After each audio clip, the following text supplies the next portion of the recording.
এই মুহূর্তে সব থেকে বড় খবর বর্ধমানের বাদামতলা থেকে দিল্লি বিশ্ববিদ্যালয়ের এক অধ্যাপিকার রহস্য মৃত্যুর ঘটনায় চাঞ্চল্যের মোড়। এই ঘটনায় পূর্ব বর্ধমানের বর্ধমান শহর থেকে এক দম্পতিকে গ্রেপ্তার করেছে দিল্লি পুলিশ। ধৃতদের নাম রামপ্রসাদ দাস এবং বনশ্রী দাস। জানা গিয়েছে তারা বর্ধমানের বাদামতলা এলাকার বাসিন্দা। পুলিশ সূত্রে খবর, গত 3রা জুন দিল্লির শিবাজি কলেজের এক অধ্যাপিকার দেহ তার নিজস্ব ফ্ল্যাট থেকে উদ্ধার করা হয়।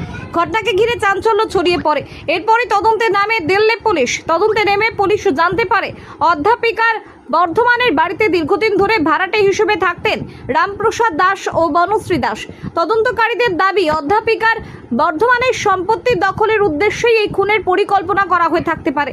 এরপর বিভিন্ন সূত্র ধরে তদন্ত চালিয়ে বর্ধমান থেকে ওই দম্পতিকে গ্রেপ্তার করা হয়। বর্তমানে তাদের জিজ্ঞাসাবাদ করে ঘটনার বিস্তারিত জানার চেষ্টা করে দিল্লি পুলিশ।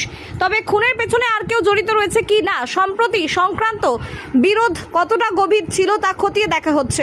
এই ঘটনায় বর্ধমান এবং দিল্লি দুই জায়গাতেই ব্যাপক চাঞ্চল্য ছড়িয়েছে। পূর্ব বর্ধমান থেকে আলী মিরাজের রিপোর্ট, মাটির মানুষ ডিজিটাল নিউজ।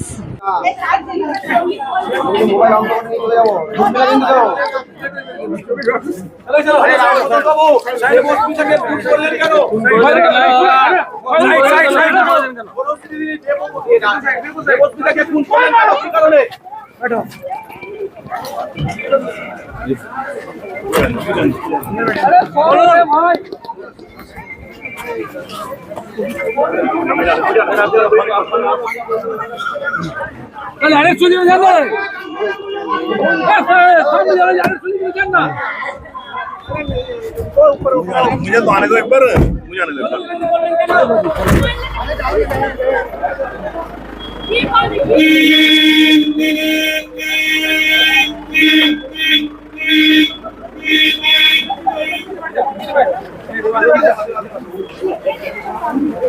আমরা